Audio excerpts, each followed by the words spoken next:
Hi friends, welcome back to our YouTube channel. Government of India ministry of home affairs నుంచి మనకు intelligence bureau department నుంచి మనకు MTS attender పోస్టులు భర్తీ చేయడానికి అవి కూడా కేవలం 10th క్వాలిఫికేషన్తో ఉన్నటువంటి పోస్టులు అనమాట. మనకు ఓవరాల్గా 300కు పైగా పోస్టులు భర్తీ చేస్తున్నారు. ఎవరికైతే ఏజ్ లిమిట్ 18 to 25 ఇయర్స్ ఉన్న వాళ్ళు, అదేవిధంగా 10th క్వాలిఫికేషన్ వాళ్ళందరూ కూడా వీడియోని ఎండ్ వరకు చూసి అప్లై చేసుకోండి. దీనికి కేవలం 10th క్లాస్ పాస్ సరిపోతుంది. ఎలాంటి ఎక్స్పీరియన్స్ కానీ, ఎలాంటి హయ్యర్ క్వాలిఫికేషన్ కానీ ఏది కూడా అవసరం తెలియదు. అండ్ ఏపీ అండ్ తెలంగాణలో ఉన్నటువంటి మేల్ అండ్ ఫీమేల్ ఇద్దరు కూడా అప్లై చేసుకోవచ్చు. అండ్ ఇంకోటి మనకు గుడ్ న్యూస్ వచ్చేసి ఏంటంటే, ఏపీ అండ్ తెలంగాణ వాళ్ళకు సపరేట్గా వేకెన్సీ భర్తీ చేస్తున్నారు. అదేవిధంగా ఏపీ అండ్ తెలంగాణ వాళ్ళకు సపరేట్గా ఎగ్జామ్ సెంటర్స్ కూడా మనకు మన సొంత స్టేట్లో మనకు కండక్ట్ అయితే చేస్తున్నారు. అదేవిధంగా జాబ్ పోస్టింగ్ కూడా మనకు మన ఓన్ స్టేట్లో కూడా జాబ్ పోస్టింగ్ వచ్చే అవకాశం అయితే ఉంటుంది. కాబట్టి వీడియోని ఎండ్ వరకు చూసి మీ క్వాలిఫికేషన్ ఏజ్ ఉంటుంటే కన్నా డెఫినెట్గా అప్లై చేసుకొని దీనికైతే ప్రిపేర్ అయితే అవ్వండి. 80% కూడా మిస్ అయితే చేసుకోవద్దండి. ఇవన్నీ కూడా మనకు పర్మనెంట్ ఎంటీఎస్ అటెండర్ పోస్టులు అనమాట. అండ్ వీడియో చూసిన ప్రతి ఒక్క నా స్మార్ట్ రిక్వెస్ట్ ఏంటంటే, చాలామంది వీడియోస్ని చూస్తున్నారు కానీ లైక్ చేయకుండా వెళ్ళిపోతున్నారు. మీరు ఒక లైక్ చేసి మీ ఛానల్ కొద్దిగా బూస్టప్ అయితే ఉంటుంది. ప్రతి ఒక్కరికి లైక్ అయితే చేయకూడదు. అదేవిధంగా మీకు ఇటువంటి జెన్యూన్ జాబ్ అప్డేట్స్ కూడా కావాలంటే కూడా మన ఛానల్ని సబ్స్క్రైబ్ చేసుకుని పక్కన బెల్ ఐకాన్ అయితే యాక్టివేషన్ అయితే పెట్టుకోండి. ఇక నోటిఫికేషన్ డీటెయిల్స్ వెళ్ళిపోయినట్టయితే, ఇది వచ్చేసి మనకు ఎంప్లాయ్మెంట్ న్యూస్ పేపర్ వచ్చినటువంటి పీడిఎఫ్ అనమాట. అయితే నోటిఫికేషన్ అనేది ఇంకా మనకు అఫీషియల్గా అయితే రాలేదు. ఇక్కడ మీరు చూసుకుంటే నవంబర్ 22 నుంచి నవంబర్ 28 మధ్యన వచ్చి ఎంప్లాయ్మెంట్ న్యూస్ పేపర్లో మనకు ప్రింట్ అయి వచ్చింది.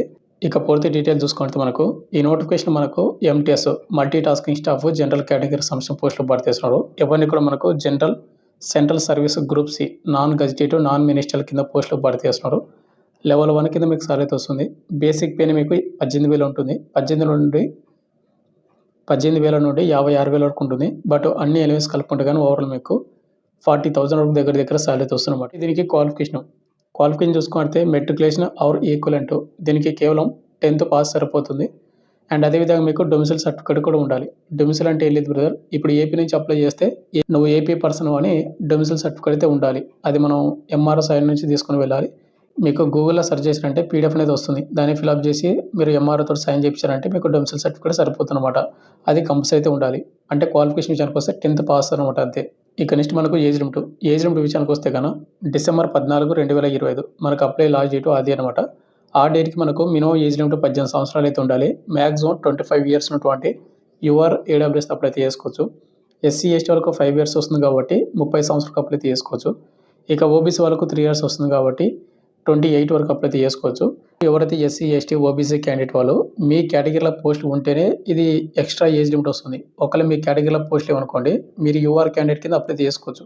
అప్పుడు ఏంటంటే మీకు బిలో 25 ఇయర్స్ ఉన్న వాళ్ళు మాత్రమే దీనికి అప్లై చేసుకోవాల్సి ఉంటుంది. నెక్స్ట్ మనకు హౌ టు అప్లై మనకు వచ్చేసి www.mha.gov.in అనే వెబ్సైట్లో అప్లై చేసుకోవచ్చు. లేదంటే కనుక www.ncs.gov.in అనే వెబ్సైట్లో అప్లై చేసుకోవచ్చు అనమాట. మీరు ఇక్కడ ఇంపార్టెంట్ డేట్స్ చూసుకుంటే మనకు ఆన్లైన్ అప్లికేషన్ మనకు నవంబర్ 22 ఈ నెల 22వ తేదీ నుంచి డిసెంబర్ 14, 2025 నెక్స్ట్ మంత్ 14వ తేదీ వరకు ఆన్లైన్ ద్వారా మీరు అప్లై చేసుకోవచ్చు అనమాట. ఇక నెక్స్ట్ మనకు సెలక్షన్ ప్రాసెస్ చూసుకుంటే మనకు ఎగ్జామ్ మాత్రమే కండక్ట్ చేసి మనల్ని అయితే సెలెక్ట్ అయితే చేసి మనకు జాబ్ అనేది ఇవ్వడం అయితే జరుగుతుంది.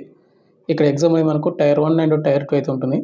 ఇక్కడ టైర్ 1లో వచ్చేసి మనకు ఆన్లైన్ ఎగ్జామ్ అనేది మనకు ఆబ్జెక్టివ్ టైప్లో మనకు మల్టిపుల్ చాయిస్ క్వశ్చన్లు అయితే వస్తాయి. 4 పార్ట్స్ అయితే ఉంటాయి అన్నమాట. ప్రతి పార్ట్ నుంచి మనకు క్వశ్చన్ అయితే వస్తాయి. ఇక ఓవరాల్గా 100 క్వశ్చన్లు వస్తాయి. ప్రతి కరెక్ట్ ఆన్సర్కి 1 మార్క్ అయితే ఉంటుంది. ఇక్కడ జనరల్ అవేర్నెస్ నుంచి 40 క్వశ్చన్లు, క్వాంటిటివ్ యాప్ట్ నుంచి 20 క్వశ్చన్లు, numerical, analytical, logical ability and reasoning నుంచి 20 క్వశ్చన్లు, ఇంగ్లీష్ లాంగ్వేజ్ నుంచి 20 క్వశ్చన్లు. 100 క్వశ్చన్లు వస్తాయి 100 మార్కులకు. ఎగ్జామ్ టైమింగ్ వచ్చేసి మీకు 1 అవర్ అయితే ఇవ్వడం అయితే జరుగుతూ ఉంది. ఇక నెక్స్ట్ మనకు నెగిటివ్ మార్కింగ్ ఉందంటే ప్రతి నెగిటివ్ మార్కింగ్కి 1/4 4 తప్పులకు 1 మార్క్ అయితే కట్ అవుతుంది. కాబట్టి చూసుకొని అయితే మీరైతే అటెంప్ట్ అయితే చేసుకోండి బ్రదర్, ఎలాంటి మిస్టేక్స్ లేకుండా. ఇక నెక్స్ట్ ఎవరైతే క్వాలిఫై అవుతారో టైర్ 1 అనేది వాళ్ళకు నెక్స్ట్ టైర్ 2 అయితే ఉంటుంది. ఈ టైర్ 2 వచ్చేసి మనకు డిస్క్రిప్టివ్ టెస్ట్ అయితే కండక్ట్ అయితే చేస్తారు. ఇంగ్లీష్ లాంగ్వేజెస్ అనేది వీటిలో వచ్చేసి మనకు చూసుకోండి vocabulary, correct grammar, sentence and synonyms, antonyms ఇవన్నీ కూడా మనకు రావడం అయితే జరుగుతుందన్నమాట. 50 క్వశ్చన్లు వస్తాయి 50 మార్కులకు. 1 అవర్ అయితే మనకు టైమింగ్ అయితే ఇవ్వడం అయితే జరుగుతుందో వాళ్ళు మెన్షన్ చేశారనమాట. ఇక్కడ మీరు కట్ ఆఫ్ మార్క్స్ చూసుకుంటే మనకు టైర్ 1కి వచ్చేసి యూఆర్ వాళ్ళు 30 మార్కులు రావాలి, ఓబీసీ వాళ్ళకు 28, ఎస్సీ ఎస్టీ క్యాండిడేట్ వాళ్ళకు 25, ఈడబ్ల్యూఎస్ వాళ్ళకు 30 మార్కులు అయితే రావాలి మీరు టైర్ 2కి క్వాలిఫై అవ్వాలంటే కనుక. అయితే బట్ జాబ్ రావాలంటే కానీ మీరు ఎక్కువ స్కోర్ వస్తేనే మీకు మెరిట్లో మీ పేరు అయితే ఉండడానికి ఛాన్స్ అయితే ఉంటుంది. ఇక next exam centres exam centres అనేవి మీకు ఆల్రెడీ ముందే చెప్పాను కదా! ఏపీ వాళ్ళకు అండ్ తెలంగాణ వాళ్ళకు మన సొంత రాష్ట్రాల్లో ఎగ్జామ్ సెంటర్ ఉంటుందని. ఇక్కడ చూసుకుంటే మనకు అప్లై చేసేటప్పుడు మనకి 5 ఆప్షన్లు అయితే మనం అయితే ఆప్షన్స్ అయితే పెట్టాల్సి ఉంటుంది. ఇక్కడ ముందుగా ఆంధ్రప్రదేశ్ వాళ్ళకు అనంతపురము, చీరాల, గుంటూరు, కడప, కాకినాడ, కర్నూలు, రాజమండ్రి, తిరుపతి, విజయవాడ, విశాఖపట్నము, విజయనగరం ఇక్కడ ఏపీ వాళ్ళకైతే కండక్ట్ అయితే చేస్తారు. అదేవిధంగా తెలంగాణ వాళ్ళకి చూసుకున్నట్టయితే ఇక్కడ మనం ముందుగా ఇక్కడ హైదరాబాదు, కరీంనగర్, ఖమ్మము, మహబూబ్ నగరు అదేవిధంగా మనకి కింద అంటే పైన కూడా ఇవ్వడం అయితే జరిగింది కొన్ని సెంటర్స్ అనేది. వరంగల్ అర్బన్ ఈ సెంటర్స్‌లో అయితే తెలంగాణ వాళ్ళకైతే ఎగ్జామ్ సెంటర్ అయితే కండక్ట్ అయితే చేస్తారు. ఇక నెక్స్ట్ మనకు ఎగ్జామినేషన్ ఫీజు చూసుకుంటే ఇక్కడ మనకు ఎవరైతే ఆల్ క్యాండిడేట్ వాళ్ళు రిక్రూట్మెంట్ ప్రాసెస్ కింద మనకు రూ. 550 మీరు పేమెంట్ అయితే చేయాల్సి ఉంటుంది.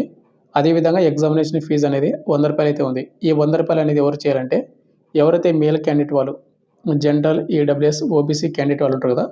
వాళ్ళు రూ. 100 అయితే పేమెంట్ అయితే చేయాల్సి ఉంటుంది. ఈ రూ. 100 అదేవిధంగా రిక్రూట్మెంట్ ప్రాసెస్ 550 మొత్తం కలుపుకుంటే గన రూ. 650 అనేది మేల్ వాళ్ళు పేమెంట్ అయితే చేయాలి. జనరల్, ఈడబ్ల్యూఎస్, ఓబీసీ క్యాండిడేట్ వాళ్ళు. ఒకవేళ ఎవరైతే ఎస్సీ వాళ్ళు గానీ, ఎస్టీ వాళ్ళు గానీ, ఫీమేల్ క్యాండిడేట్ వాళ్ళు గానీ, ఎక్స్ సర్వీస్‌మెన్ క్యాండిడేట్ వాళ్ళు గానీ ఎవరైతే ఉన్నారో వాళ్ళు కేవలం రూ. 550 మాత్రమే మీరు పేమెంట్ అయితే చేయాల్సి ఉంటుంది దీనికి. ఇక నెక్స్ట్ మనకు మినిస్ట్రీ ఆఫ్ హోమ్ అఫైర్స్ అండర్‌లో ఉన్నటువంటి ఇంటెలిజెన్స్ బ్యూరో డిపార్ట్మెంట్ నుంచి వచ్చినటువంటి multi tasking staff general cadre ఏవైతే పోస్టులు ఉన్నాయో ఈ నోటిఫికేషన్‌కి ఇండియన్ సిటిజన్స్ అందరూ కూడా అప్లై చేసుకోవచ్చు. ఇక్కడ మనకు స్టేట్ వైస్‌గా వేకెన్సీ చూసుకుంటే ఏపీ అండ్ తెలంగాణ వాళ్ళకి సెపరేట్‌గా పోస్ట్ అయితే ఉన్నాయి. ఇక్కడ ముందుగా ఏపీ వాళ్ళకి చూసుకుంటే విజయవాడ లాస్ట్‌లో అయితే వాళ్ళు మెన్షన్ చేశారు. ఓవరాల్‌గా మనకు 3 పోస్టులు అయితే భర్తీ చేస్తున్నారు. ఒకటి యూఆర్ క్యాండిడేట్ వాళ్ళకి అప్లై చేసుకోనికి ఉంది. అదేవిధంగా ఎస్సీ వాళ్ళకు 2 పోస్టులు అయితే కేటాయించడం అయితే జరిగింది. ఇక్కడ ఓబీసీ వాళ్ళకి గానీ, ఎస్టీ, ఈడబ్ల్యూఎస్ క్యాండిడేట్ వాళ్ళకి పోస్ట్ అయితే లేవు. బట్ మీ యూఆర్ క్యాండిడేట్ కింద ఉన్నటువంటి పోస్ట్‌కి అప్లై చేసుకుంటా అంటే అక్కడ కూడా అప్లై అయితే చేసుకోవచ్చు. అదేవిధంగా తెలంగాణ వాళ్ళకి చూసుకుంటే ఓవరాల్‌గా మనకు 6 పోస్టులు అయితే మనకు భర్తీ చేస్తా ఉన్నారు. యూఆర్ క్యాండిడేట్‌లోనే మనకు 3 పోస్టులు అయితే ఉన్నాయి. అదేవిధంగా ఓబీసీ వాళ్ళకు 1, ఎస్సీ వాళ్ళకు 2 పోస్టులు అయితే ఉన్నాయి. ఇక్కడ ఎస్టీ వాళ్ళకు అదేవిధంగా ఈడబ్ల్యూఎస్‌లకు పోస్టులు అయితే లేవు. బట్ మీరు బిలో 25 ఇయర్స్ ఉంటే గన యూఆర్ క్యాండిడేట్‌లో 3 పోస్టులు అయితే ఉన్నాయి కాబట్టి వాటికైతే మీరు ప్రిపేర్ అయితే అవ్వచ్చు అండ్ దానికైతే అప్లై అయితే చేసుకోవచ్చు అన్నమాట మీరు. ఇక ఫైనల్‌గా వచ్చేసి ఇంతే బ్రదర్. మనకు నవంబర్ 22న ఏదైతే ఎంప్లాయ్‌మెంట్ న్యూస్ పేపర్‌లో ప్రింట్ అయ్యే ఇంటెలిజెన్స్ బ్యూరో డిపార్ట్మెంట్ ఇచ్చినటువంటి నోటిఫికేషన్ వచ్చేసి ఇదనమాట. మీకు పూర్తి డీటెయిల్స్ చెప్పానని అనుకుంటున్నాను. మనకి ఇదైతే వచ్చేసి మినిస్ట్రీ ఆఫ్ హోమ్ అఫైర్స్ అండర్‌లో ఉన్నటువంటి పర్మనెంట్ ఇంటెలిజెన్స్ బ్యూరో ఉద్యోగాలు అన్నమాట ఇవన్నీ కూడా. కాబట్టి ఎవరికైతే క్వాలిఫికేషన్ 10th క్వాలిఫికేషన్ ఉంటుందో, ఎలాంటి ఎక్స్‌పీరియన్స్ లేకుండా బిలో 25 ఇయర్స్ ఉంటుందో వాళ్ళందరూ కూడా అప్లై చేసుకొని దీనికైతే ప్రిపేర్ అయితే అవ్వండి. మీకు పూర్తి డీటెయిల్స్ చెప్పానని అనుకుంటున్నాను. క్వాలిఫికేషన్ ఏంటి, సెలక్షన్ ప్రాసెస్ ఏ విధంగా ఉంటుంది, ఏజ్ లిమిట్ ఎంత ప్రతిదీ. అండ్ మన సొంత రాష్ట్రాల్లో మనకి ఎగ్జామ్ సెంటర్స్ ఉంటుంది.